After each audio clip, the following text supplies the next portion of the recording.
ونستعينه ونستغفره ونؤمن به ونتوكل عليه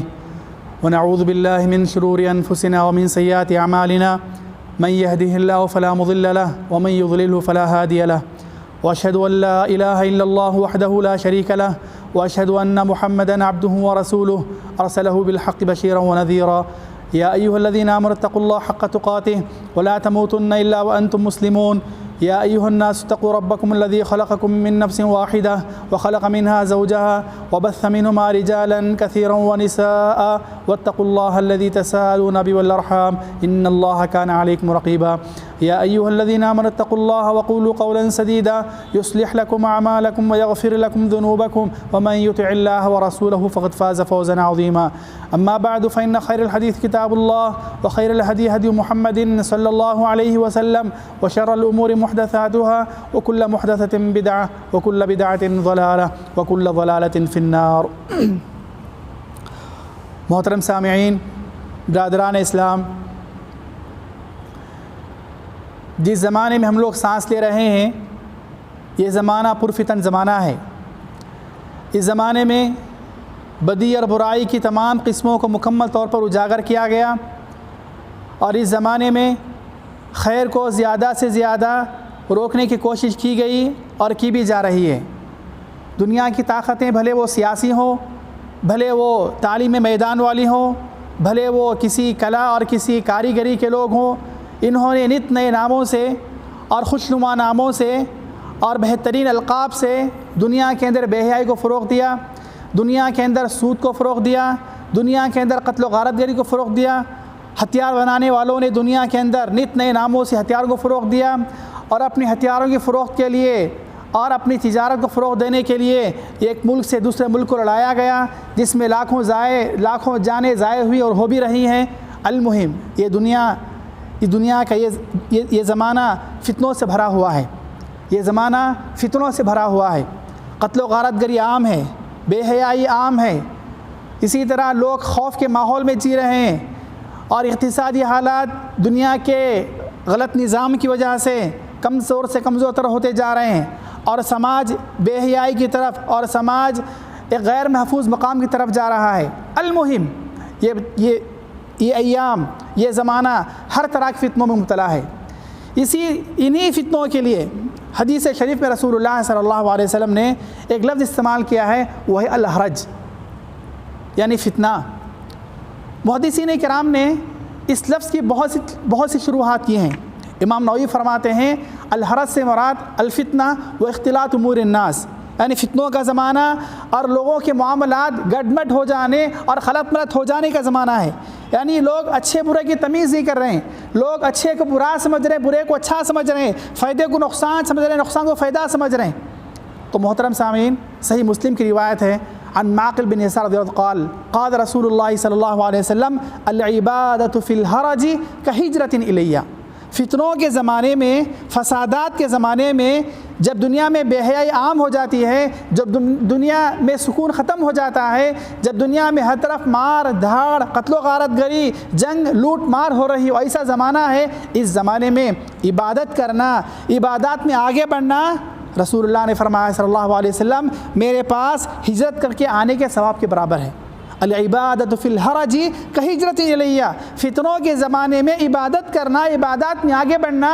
میرے پاس ہجرت کر کے آنے کا ثواب ہے۔ اور ہم جانتے ہیں کہ صحابہ کرام کے نزدیک مہاجر صحابہ کرام مقام سب سے اونچا تھا انصار کے مقابلے میں، کیونکہ ان صحابہ کرام نے اسلام کی خاطر، دین کی خاطر اپنا وطن چھوڑ دیا تھا، اپنے گھر بار چھوڑ دیا تھا۔ تو لہٰذا ان فتنوں کے زمانے میں ایک مسلمان کو چاہیے کوئی عبادات کی طرف رجوع ہو، وہ اللہ تعالیٰ کی طرف رجوع ہو۔ محترم سامعین، جس زمانے میں ہم لوگ جی رہے ہیں،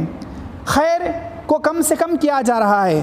اور خیر کے کاموں کو، بھلے کاموں کو، نیک کاموں کو دقیانوسیت یعنی پرانا زمانہ کہہ کر ہٹایا جا رہا ہے، اور خیر کے کام کرنے والوں کو اچھی نگاہ سے دیکھا نہیں جا رہا ہے۔ تو ان حالات میں ایک مسلمان کے لیے ضروری ہے کہ وہ اپنے آپ کو عبادات سے جوڑے، اپنی لو اللہ تعالیٰ سے لگائے، اللہ تعالیٰ سے قریب ہو، عبادات میں آگے بڑھے، اور ہر طرح کے شر سے، ہر طرح کی فتنے سے اور ہر طرح کی غلط کام سے اپنے آپ کو دور رکھے۔ یہی جو ہے ایک مسلمان کے لیے اس کی دنیا اور اس کی آخرت نجات کے لیے سب سے بڑا ذریعہ ہے۔ محترم سامعین، یہ جو حدیث میں نے آپ کے سامنے پڑھی ہے، صحیح مسلم کی حدیث، اس حدیث کی شروحات میں محدثین نے بہت سی باتیں کہی ہیں۔ امام نووی فرماتے ہیں کہ ان الناس یغفلون عنها وینشغلون عنها ولا يتفرغ الا افراد، کہ فتنوں کا زمانہ ایسا زمانہ ہوگا کہ لوگ عبادت سے غافل ہو جائیں گے، لوگ عبادت سے دور ہو جائیں گے، بہت کم لوگ ہی عبادت کی طرف رجوع ہوں گے۔ اور یہ چیز ہم لوگ دیکھ رہے ہیں، دنیا کا یہ نیا رنگ، دنیا کی چکا چوند، یہ دنیا کی خوبصورتی، اس کی ظاہری چمک دمک میں لوگ ایسے مبتلا ہوئے کہ عبادات سے مکمل دور ہوتے جا رہے ہیں، شیطان سے بالکل قریب ہوتے جا رہے ہیں۔ اللہ تعالیٰ کے بہت کم ایسے بندے ہیں جو اس ماحول میں بھی عبادت کی طرف جڑ رہے ہیں، اللہ سے لو لگا رہے ہیں۔ اور دوسری بات یہ کہ فتنوں کا جب زمانہ ہوا کرتا ہے تو لوگ اپنے نفسانی خواہشات اتباع کرتے ہیں، بھلے وہ دین کے معاملات ہوں، بھلے وہ تجارت کے معاملات ہوں، بھلے وہ حلال حرام کے معاملات ہوں، لوگ عبادات کو چھوڑ کر، لوگ دینی احکام کو چھوڑ کر، لوگ شریعت طرف رجوع ہونے کو چھوڑ کر اپنی نفسانی خواہشات کی اتباع کرتے جائیں گے۔ اور ہم دیکھ رہے ہیں کہ اس زمانے میں اپنی طرف سے لوگ فتوے دے رہے ہیں، لوگوں نے حلال کو حرام بنا لیا، حرام کو حلال بنا لیا ہے، اور لوگ اپنی نفسانی خواہشات کے مطابق دین کو نیا رنگ دینے کی کوشش کر رہے ہیں، دین اسلام کا نیا ڈھنگ پہننے کی کوشش کر رہے ہیں، نعوذ باللہ۔ تو ان حالات میں مسلمان کے لیے ضروری ہے کہ وہ عبادات سے جڑ جائے۔ اور تیسری بات یہ کہ فتنوں کے زمانے میں، فسادات کے زمانے میں، بے حیائی کے زمانے میں، قتل و غارت گری کے زمانے میں، خوف کے زمانے میں، جنگ کے زمانے میں، اقتصادی حالات کے ختم ہو جانے کے زمانے میں دین سے جڑ جانا، اللہ تعالیٰ سے لو لگا لینا، دین کو مضبوطی سے تھام لینا، اس کا ثواب ہجرت کا ثواب ہے۔ تو محترم سامعین، اس زمانے میں ہم لوگ جی رہے ہیں تو ہم پر یہ واجب ہے عبادات کی طرف رجوع ہوں، اللہ تعالیٰ سے لو لگائیں، اللہ تعالیٰ سے جڑ جائیں، ففروا الی اللہ کو لبیک کہیں۔ تو یہی ایک وہ چیز ہے جو ہمیں اللہ تعالیٰ سے قریب کر سکتی ہے۔ محترم سامعین، عبادت کی معنی کیا ہے؟ عبادت کسے کہا جاتا ہے؟ شیخ الاسلام ابن تیمیہ رحمہ اللہ اپنی کتاب العبودیہ میں فرماتے ہیں، العبادۃ اسم جامع لکل ما یحب اللہ ویرضا من الاقوال والافعال الظاہرہ والباطنہ۔ عبادت یہ وہ اسم ہے، یہ وہ لفظ ہے، یہ وہ جامع لفظ ہے۔ عبادت کہا جاتا ہے ہر اس کام کو جسے اللہ تعالیٰ پسند کرتا ہے اور اللہ تعالیٰ راضی ہوتا ہے، بھلے وہ زبانی عبادت ہو، بھلے وہ اعمال ہو، ظاہری ہو یا باطن ہو۔ تو محترم سامعین، ہمارا مذہب اسلام، اس کی خصوصیات میں سے خصوصیت یہ ہے کہ مذہب اسلام میں عبادات ہی عبادات ہیں، عبادات کا جال بچھا ہوا ہے، عبادات کا سمندر ہے۔ آپ دنیا کے مذاہب کو دیکھ لیجئے، ان کے پاس عبادات براہ راست نہیں ہے، ان کے پاس عبادات سطحی طور پر ہیں، اور ہمارے مذہب اسلام میں صبح سے لے کر شام تک، سال کے 12 مہینوں میں، مہینے کے تمام ایام میں اللہ رب العالمین نے عبادات کا جال بچھا رکھا ہے کہ ایک مسلمان اس سے اگر نکل بھی جاتا ہے تو اس سے اختیار لیتا ہے، اگر وہ چھوڑ بھی جاتا ہے، اسے چھوڑ بھی دیتا ہے تو اس کو پکڑ لیتا ہے۔ تو محترم سامعین، عبادت وہ لفظ ہے، یعنی وہ کام ہے جسے اللہ تعالیٰ پسند کرتا ہے، بھلے وہ الفاظ والا ہو، لفظ والا ہو، زبانی عبادت ہو یا ظاہری اور باطنی عبادت ہو۔ اور عبادات کا جال، عبادات کا سمندر ہمارے سامنے کھلا ہوا ہے، اور ہر مسلمان کے لیے عبادات کے طور طریقے آسان کیے گئے ہیں، اور ہر عبادات کے لیے اسلام نے اور مشارع نے، شریعت اسلامیہ نے طریقے بتا دیے ہیں، اور اسلام نے عبادات کو آسان کر رکھا ہے۔ عبادات ایسی چیزیں ہیں امیر بھی کر سکتا ہے، غریب کے لیے بھی آسان ہے، آقا کے لیے بھی آسان ہے، غلام کے لیے بھی آسان ہے۔ تو محترم سامعین، ان عبادات میں آگے بڑھنا ہے، ان عبادات میں ہمیں آگے بڑھنا ہے۔ اور اللہ رب العالمین نے ہماری پیدائش کا مقصد عبادت بتایا ہے، وما خلقت الجن والانس الا لیعبدون، میں نے انسانوں اور جنوں کو اس لیے پیدا کیا کہ وہ میری عبادت کریں۔ اور اللہ رب العالمین نے فرمایا فَإِذَا فَرَغْتَ فَانْصَبْ وَإِلَىٰ رَبِّكَ فَارْغَب، اے محمد جب آپ اپنے کام سے فارغ ہو جائیں تو عبادت میں لگ جائیں اور اپنے رب کی طرف رجوع ہو جائیں۔ ایک اور مقام پر اللہ رب العالمین نے سورۃ الحجر کی آیت 99 میں فرمایا وَاعْبُدْ رَبَّكَ حَتَّىٰ يَأْتِيَكَ الْيَقِينُ، اے محمد آپ اپنے رب کی عبادت کیجئے آپ کی موت آنے تک۔ ایک اور مقام پر اللہ رب العالمین نے فرمایا وَإِنَّ هَٰذِهِ أُمَّتُكُمْ أُمَّةً وَاحِدَةً وَأَنَا رَبُّكُمْ فَاعْبُدُونِ، تم میری عبادت کیا کرو۔ ایک اور مقام پر اللہ نے فرمایا وَمَا أَرْسَلْنَا مِن قَبْلِكَ مِن رَّسُولٍ إِلَّا نُوحِي إِلَيْهِ أَنَّهُ لَا إِلَٰهَ إِلَّا أَنَا فَاعْبُدُونِ، ہمیں تمام رسولوں کو اس بات کی وصیت کی ہے کہ میرے علاوہ کوئی معبود نہیں ہے، میری ہی عبادت کیا کرو۔ تو محترم سامعین، اللہ رب العالمین نے ہم سے عبادت کا مطالبہ کیا ہے، اور ہماری بعثت کا، ہماری پیدائش کا مقصد ہی عبادت کہا گیا ہے۔ تو ایک مسلمان کو عبادات میں آگے بڑھتے رہنا چاہیے۔ محترم سامعین، مذہب اسلام کی خصوصیات میں سے خصوصیت یہ بھی ہے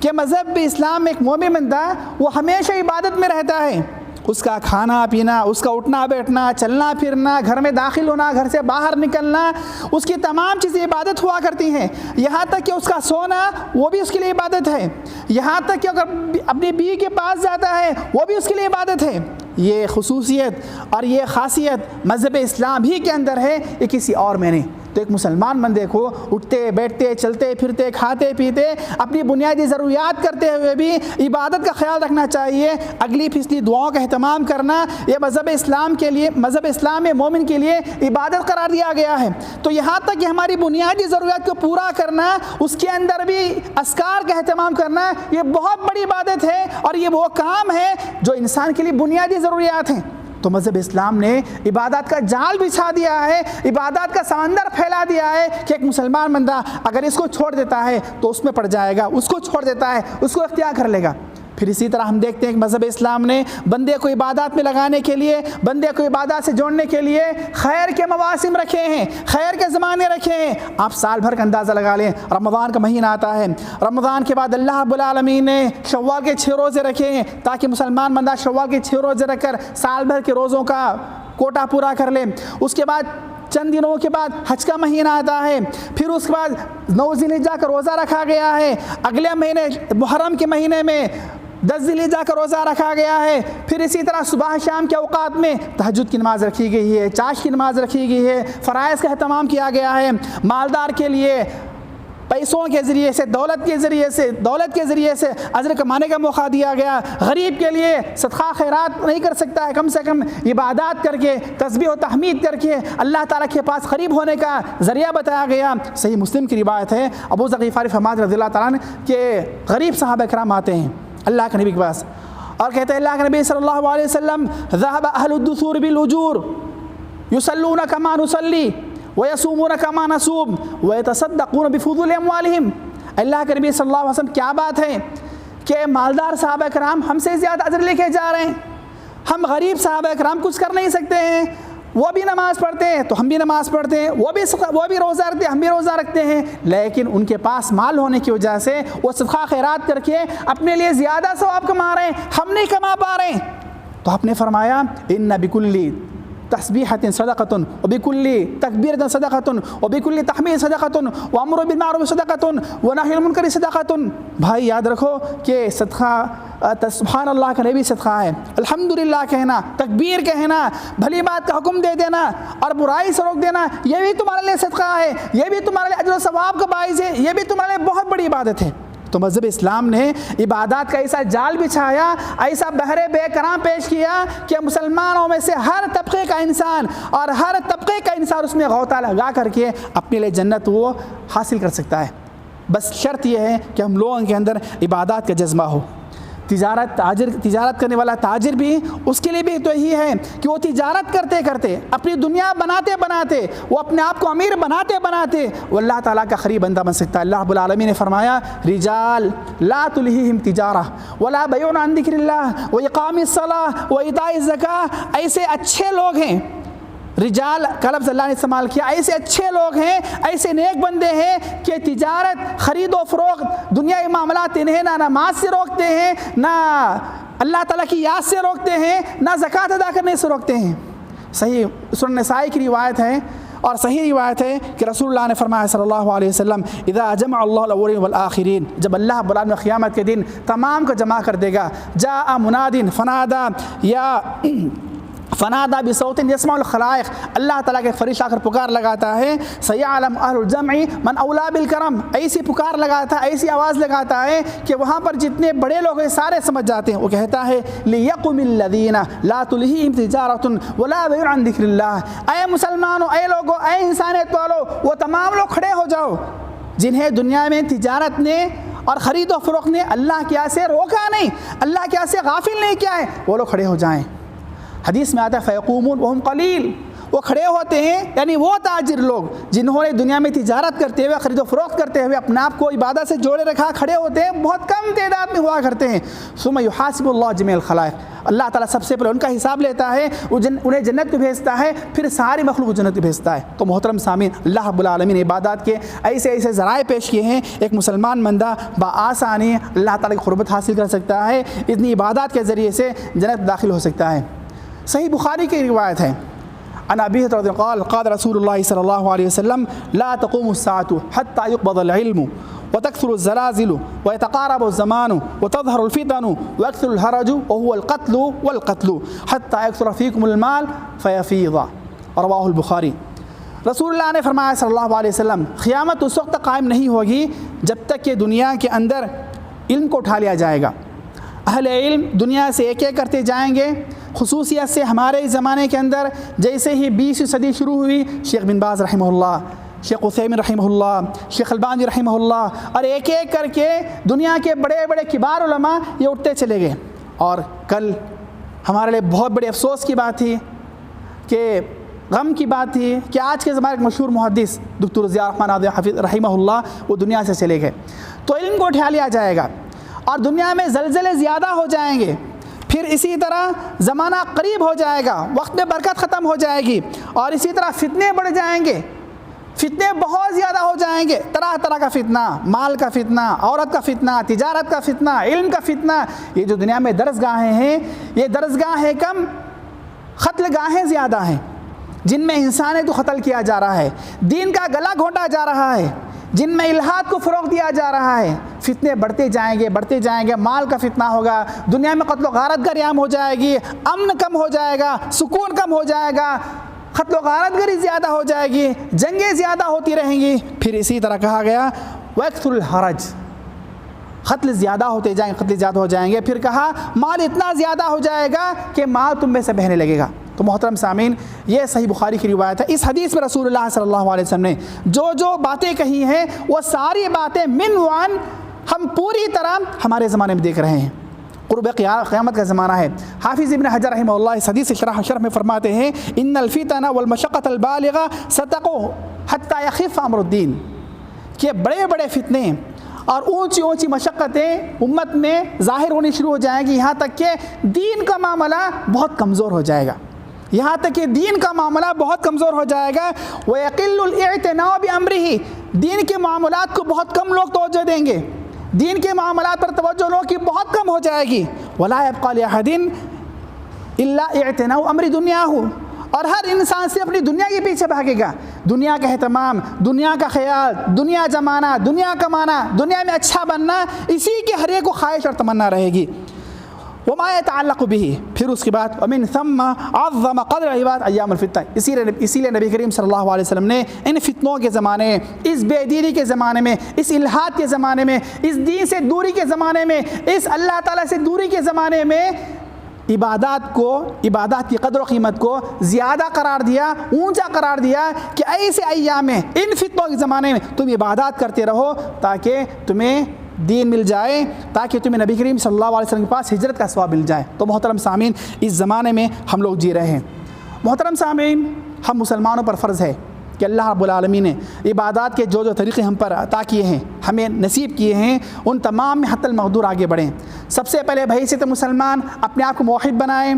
پھر سب سے پہلے بحیثیت مسلمان فرائض کا اہتمام کریں، کوئی نماز ہم سے چھوٹنے نہ پائے، فرض روزے ہم سے چھوٹنے نہ پائیں، صاحب نصاب زکوٰۃ چھوٹنے نہ پائے، صاحب نصاب حج چھوٹنے نہ پائے. اس کے بعد جتنی بھی قولی عبادتیں ہیں، جتنی بھی بدنی عبادتیں ہیں، جہاں تک ہم لوگ کر سکتے ہیں کرنے کو کوشش کریں. ماں باپ کے ساتھ حسن سلوک، ان کی خدمت، پڑوسیوں کے ساتھ اچھا سلوک، غیر مسلم اچھا سلوک، تجارت میں ایمانداری، امانت داری اور خیانت سے دوری. جتنے نیک کام ہیں، جن نیک کاموں کو شریعت اسلامیہ نے